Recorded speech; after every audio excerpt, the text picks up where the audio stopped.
करण्यासाठी जसं पहिले सांगितलं की ज्या माळा ओढणं किंवा काहीतरी स्तोत्र वाचणं किंवा इतर या गोष्टी करणं म्हणजे परमार्थ नाही आहे. हे तर रोजचं रुटीन झालेलं आहे.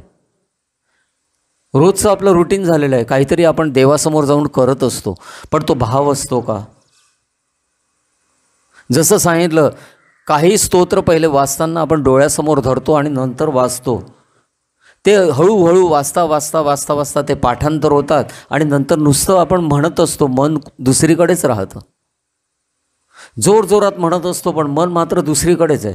गुरुर ब्रह्मा गुरुर विष्णू गुरुर देवो महेश्वरा गुरु साक्षात परब्रह्म तस्मै श्री गुरुवे नमः. पण गुरूंमध्ये देव दिसतो का? गुरु हा ब्रह्म दिसतो का?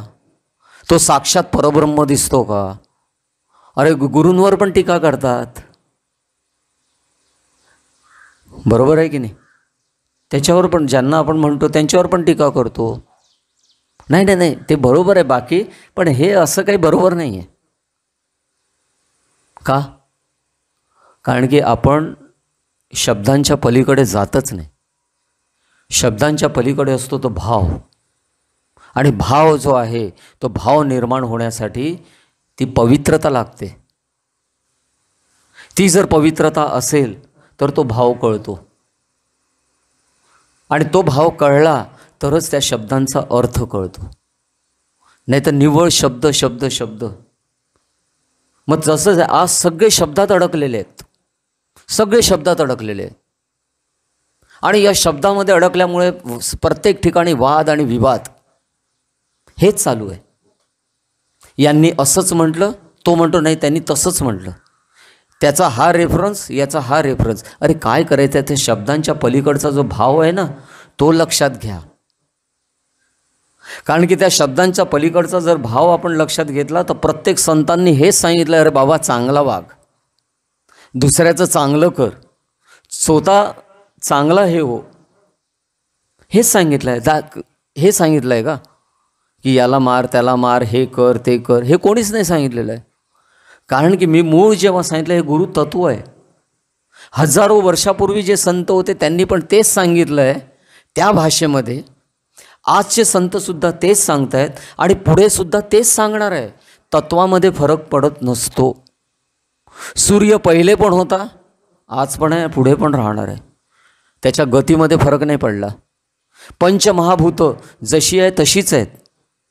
पंचमहाभूतामध्ये फरक नाही पडला. मग फरक कुणामध्ये पडला? फरक आपल्यामध्ये पडला आहे.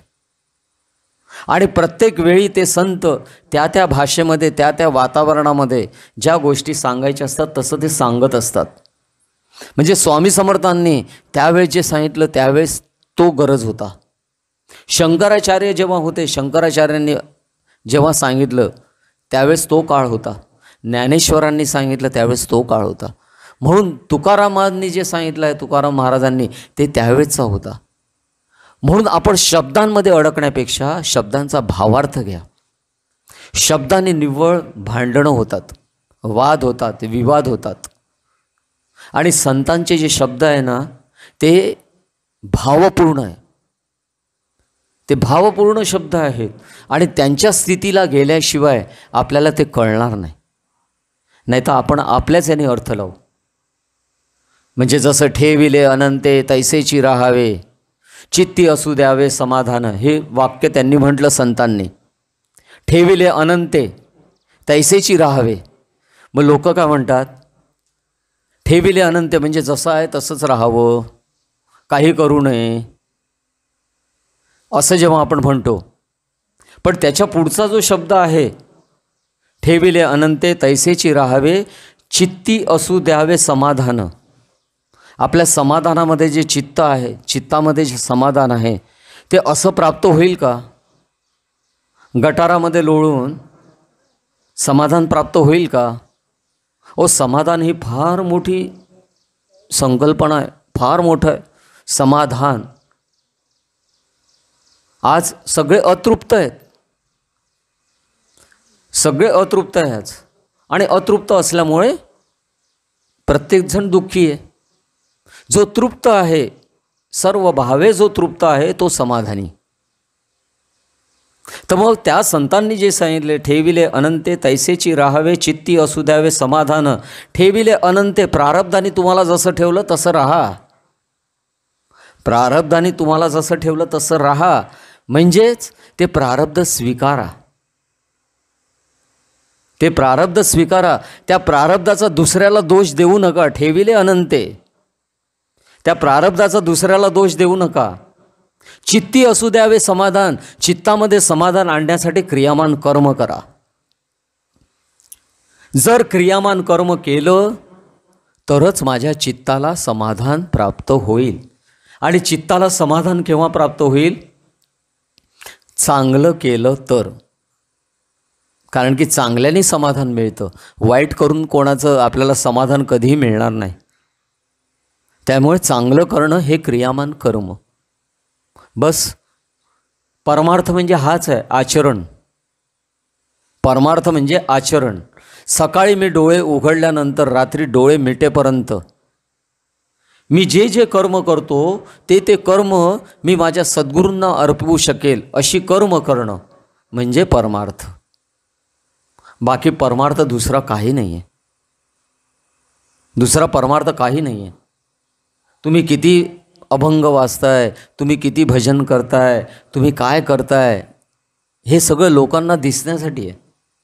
पण तुम्ही जर आचरण कराल, ज्यावेळेस तुम्ही भजन म्हणाल ना, ते भजन जे भजन आहे ते स्वतःमध्ये आणण्याचा प्रयत्न करणार. जसं बाळकुंद्री महाराजांचं ते भजन, गोड तुझी सेवा सद्गुरू गोड तुझी सेवा. ती सेवा करताना जो गोड आहे, आनंद, तो मला मिळायला पाहिजे. प्रत्येक संतांनी जे लिहिलं आहे ना, ते त्यांनी अनुभवलं आणि लिहिलं आहे. आपण अनुभव न घेता वाचतो, त्याच्यामुळे काही नाही कळत. आपण असे एखाद्या भजनासारखं ते 3 कडवे राहतात, 3 कडवे म्हणतो, पण त्याचा आनंद मिळत नाही. देवाची या द्वारी उभा क्षणभरी, तेने मुक्तिचारी साधी येला. देवाची या द्वारी क्षणभरी, उभा क्षणभरी. आपण किती वेळ उभं राहतो तिथे, का आपल्याला मुक्ती मिळत नाही? आहे की नाही? त्या संतांनी ते अनुभवलं आणि तो अनुभव घेतला त्यांनी, आणि त्यांनी लिहिलं, देवाची या द्वारी उभा क्षणभरी, तेने मुक्तिचारी साधी येला. तर हे जर आपल्या जीवनामध्ये मुक्ती पाहिजे असेल तर याच्यासाठी आचरण जर नसेल आपल्या जीवनामध्ये तर कधीही आपल्याला आनंद मिळू शकत नाही. म्हणून परमार्थ म्हणजे